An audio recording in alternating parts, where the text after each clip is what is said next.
And we're back here on the GSMC Baseball Podcast, bringing you our fifth and final segment, which is going to be talking about some general news stories around the league, just some transaction-related stuff that I wanted to talk about and give my 2 cents on that I thought were notable and important. Just going to update the text here for the stream and video people watching. So there you go. That was not there for some reason, so thank you.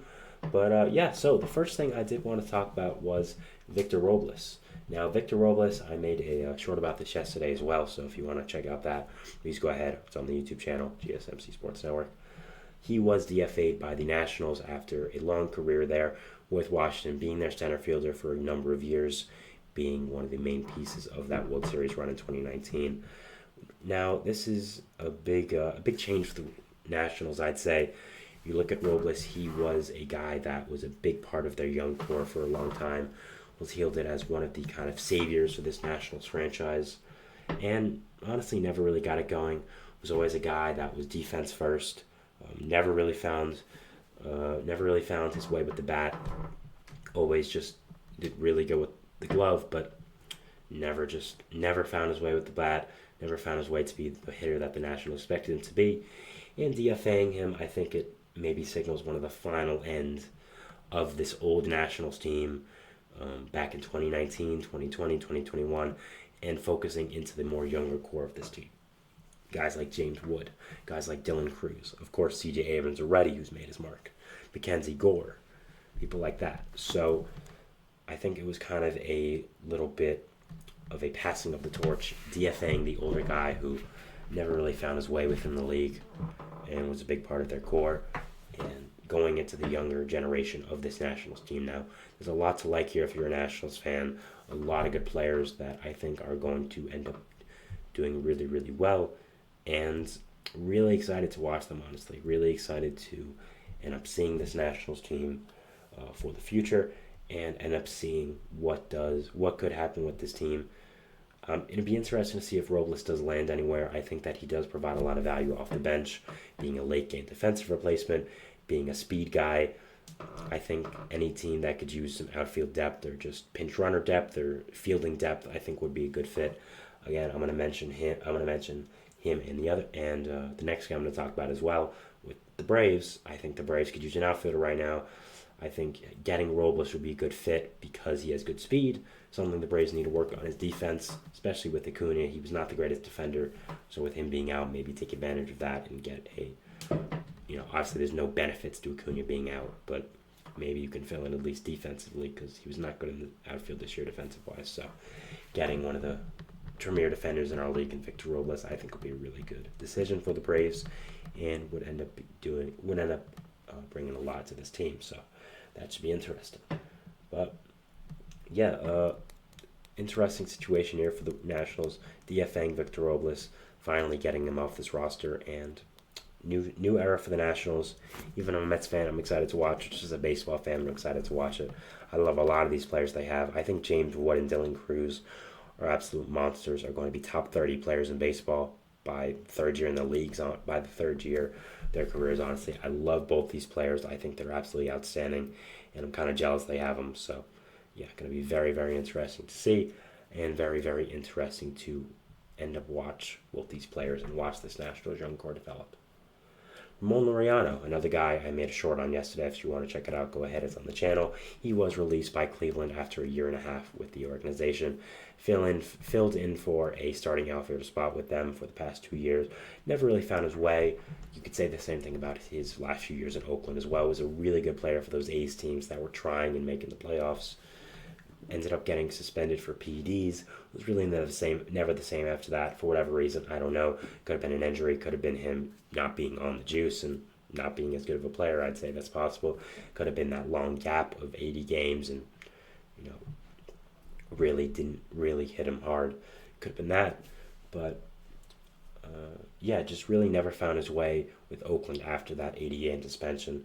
Never found his way with Cleveland, and they are DFAing him, and he is going to end up being released, I think. Now, I think there are a lot of fits for Ramon Laureano. I think he brings good outfield depth. Again, I think the Braves could use him. I I think that he could be a good fit for this team. I don't think he can be worse than JP Martinez, who they called up from AAA. Not JD, JP. I want to make that clear so you're not confused. It was confusing to me when I first said it. I knew about JP Martinez already, but JP, JD, both in the same division. Both outfielders, quote unquote, even though JD isn't really one. But yeah, so I think that he could potentially be used by the Braves here. I think a lot of other teams needing outfield or corner depth could use Laureano. One thing that's always been great about him is his arm strength. He has one of the best arms in baseball, if not the best. He can gun runners down from right field. Defense isn't that bad as well. He hits lefties okay.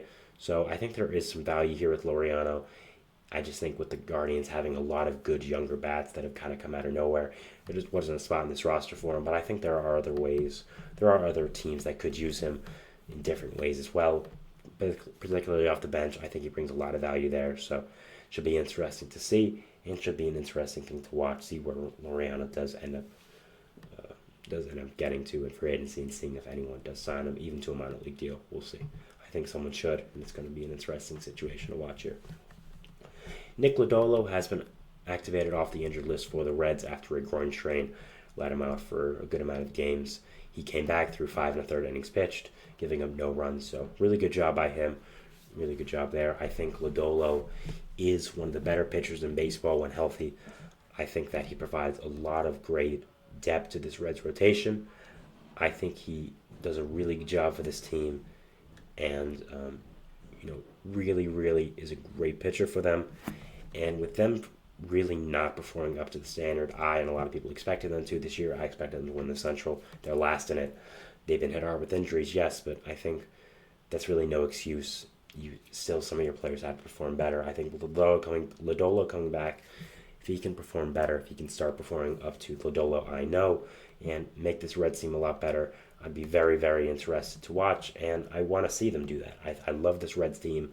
I think they're really, really great, and hopefully getting Lodolo off the injured list is one of the first big steps for this team to kind of get back to the team that we all know, we all love, this Reds team, and doing a really great job. So that's what I'm hopeful for, and that's what I do want to end up seeing here. Lastly, we have MLB teams getting prepared for Roki Sasaki. Now, a report came out over the weekend, I believe, that MLB teams were getting prepared for Japanese phenom Roki Sasaki to finally come over and be posted by his team in the MPB. So this is something that I'm really looking forward to. I think if you don't know who Roki Sasaki is, just look up his highlights on YouTube. Honestly, this guy is a pitcher in his early 20s who goes 100 consistently with insane control, insane off speed, is honestly better than you thought. Yoshinobu Yamamoto was good. Well, this guy's even better. He really is. I mean, this guy really just is incredible. I think that overall he is one of the future of baseball. And it's been rumored now for a year or so that he would be posted by his MPB team because he really wants to go to the major leagues. I'm not exactly sure if he's going to end up being signed with international money or just be a flat-out free agent. I'm not sure of the contract situation. If he does end up becoming a flat free agent, he could get a 15-year contract, honestly, how good this guy is. So Sasaki being posted, the team's planning for him to be posted, is something that I think is a really big story that should be talked about more. And I'm very interested to see this. And when we do end up getting confirmation if he is going to be posted or not, believe me, it'll be a segment. I love this guy. I think he's a really great player.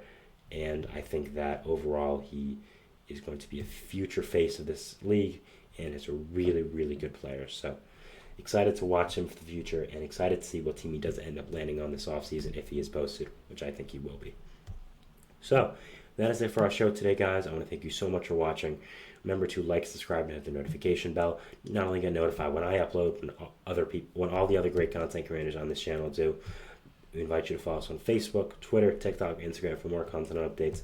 Thank you so much for watching, guys. Have a great day. It's a beautiful day outside. Enjoy it. And we'll see you at Baseball Sports Us tomorrow. Thanks, guys, and bye.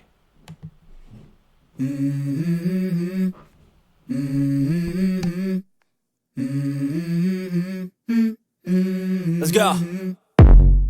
I wake up to a little bit of drool on my pillow, feel like it's gonna be a bad day. Yeah, I'm tired of shit, and the coffee ain't hit yet, damn, ain't that great. I don't wanna go